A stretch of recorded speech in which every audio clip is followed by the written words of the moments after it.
Bonjour tout le monde, c'est Michel. Donc aujourd'hui, je vais vous parler des nouveautés du Previews, donc des BD américaines pour le mois de août. Ça va être petit parce que c'est un petit mois d'août. Rien d'extraordinaire qui arrive, c'est tout à fait normal pendant les vacances d'été. On devrait s'attendre à avoir un mois de septembre un peu plus actif. Comme d'habitude, je vais commencer avec les indépendants, avec Image Comics. Donc, le numéro 1 de King Spawn. Donc, c'est le premier numéro du nouveau, ou le premier nouveau titre, si on veut, du Spawn Universe. Donc, c'est la première fois que McFarlane a décidé d'expandre son univers de Spawn. Et il y a eu le Spawn Universe qui était un peu un genre de kick-off, de prélude à tout ça. Et le premier numéro, c'est King Spawn numéro 1. On a aussi de Image The Me You Love in the Dark. Le numéro 1, c'est une nouvelle série de Skottie Young qui va satisfaire un peu les amoureux de Stephen King, de Neil Gaiman. Donc l'histoire se passe dans un petit village, dans une vieille maison. On parle d'un artiste en recherche d'inspiration, donc tout le setup à la Stephen King, à la Neil Gaiman. Classique. The Boom Studios, Something is Killing the Children, Book 1 Deluxe Edition. Et il y a aussi, donc ça c'est un ouvrage qui met ensemble les numéros 1 à 15. Il y a aussi une version un peu plus dispendieuse qui est avec un slipcase superbe. Donc, un c'est comme un peu comme les omnibus de Marvel, et l'autre c'est comme l'omnibus de Marvel, mais avec son slipcase vraiment superbe. Donc, moi je m'attends à ce qu'il y a plein de gens qui sautent là-dessus. Beaucoup de spéculations sur cette série-là au niveau probablement d'une série sur Netflix ou Amazon, quelque chose du genre. Mais c'est Tynion DeFord qui est super hot en ce moment. Si on pourrait dire c'est le Alan Moore de la nouvelle génération. Vraiment, le gars y est en feu. De Marvel, Black Panther numéro 1. Donc une nouvelle équipe. C'est John Ridley et Juan Cabal qui nous offrent leur vision de l'univers de Black Panther. Donc c'est un nouveau début de cette série-là. Ta-Nehisi Coates avait fait une bonne job auparavant. Donc je suis vraiment curieux de voir comment eux ils vont nous offrir Black Panther. Et généralement quand on parle de nouvelle équipe, on parle souvent de nouveaux personnages aussi. Donc peut-être à surveiller cette série-là pour ceux qui aiment les premières apparitions. Intéressant, Kang the Conqueror, le numéro 1. Donc Kang qui est fort possiblement le nouveau grand vilain de l'univers cinématique de Marvel. Donc qui va prendre la relève de Thanos. Première série de Kang, donc première mini-série où c'est lui le personnage principal, où on va revisiter ses origines. Donc une série qui me semble vraiment super intéressante. Et surtout pour ceux qui aiment l'univers de Marvel, c'est un must. Darkhawk, le numéro 1.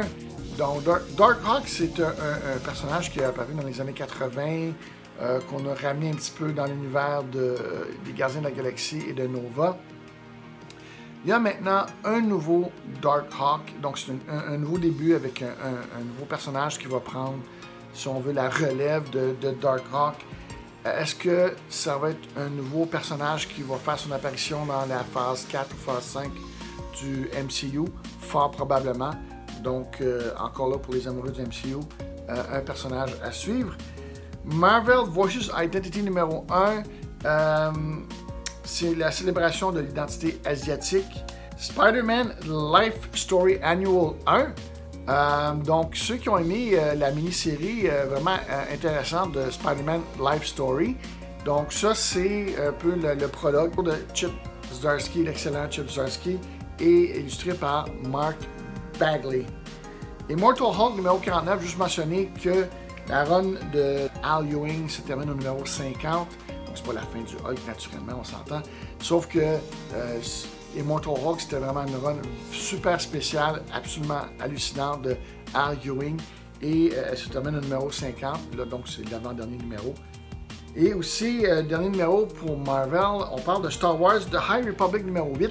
J'en parle parce que c'est la fin de la première histoire, si on veut, de la Haute République. Donc, par la suite, attendez-vous à ce qu'on ait une autre histoire et potentiellement de nouveaux personnages qui vont apparaître là, à compter du numéro 9. DC Comics. DC Comics, c'est peut-être le plus actif au mois d'août. On a Batman The World. C'est un hardcover. C'est une anthologie de Batman où il y a des auteurs et des artistes de partout à travers le monde. Et ces équipes-là vont écrire des histoires de Batman qui se passent dans leur pays. Donc, c'est vraiment cool. On parle d'un ouvrage de 160 pages. Et moi, j'ai bien hâte de découvrir ça parce que, je veux dire, qui connaît mieux leur pays que les gens qui y vivent? Et donc, c'est un Batman autour du monde et qui va probablement avoir un peu plus de cœur parce que les artistes vont vouloir démontrer la personnalité, si on veut, de leur pays à travers ces histoires-là de Batman. Hardware Season 1 numéro 1, donc on parle d'un autre numéro 1 du reboot de l'univers de Milestone. C'est écrit par Brandon Thomas, illustré par Dennis Cowan et Bill Sienkiewicz. Ces deux-là qui sont plus connus pour avoir travaillé sur Dennis Cowan et Bill Sienkiewicz sur The Question à l'époque. Donc, ça va être vraiment illustré de façon dynamique et super cool. Batman 89 et Superman 78, donc pour les nostalgiques de l'univers de Tim Burton et de Richard Donner. On parle ici, donc, ceux qui ont vraiment aimé aussi Michael Keaton, qui ont mis son Batman et Christopher Reeves. Donc, voici deux BD, deux nouvelles séries, probablement des mini-séries, qui explorent ces deux univers-là un peu plus en profondeur. Des séries pour les nostalgiques. Pennyworth, donc on parle d'Alfred ici, le butler de Batman. Le numéro 1 d'une série de 7. Ça raconte les histoires ou les aventures de Alfred Pennyworth lorsqu'il était au MI6. Donc une série qui va être intéressante, qui va peut-être nous en apprendre un peu plus sur Alfred Pennyworth. Et on a Batman Detective numéro 1041 et 1042. Donc l'apparition d'un nouveau vilain qui s'appelle The Jury. Et on parle aussi d'un superbe cover de Lee Bermejo pour le numéro 1041. C'est tout. Donc c'est vraiment un court présentation des nouveaux ouvrages. C'est le mois d'août, c'est l'été, tout le monde est dehors. Profitez-en et puis on se revoit pour les nouveautés du mois de septembre. N'oubliez pas de collectionner prudemment.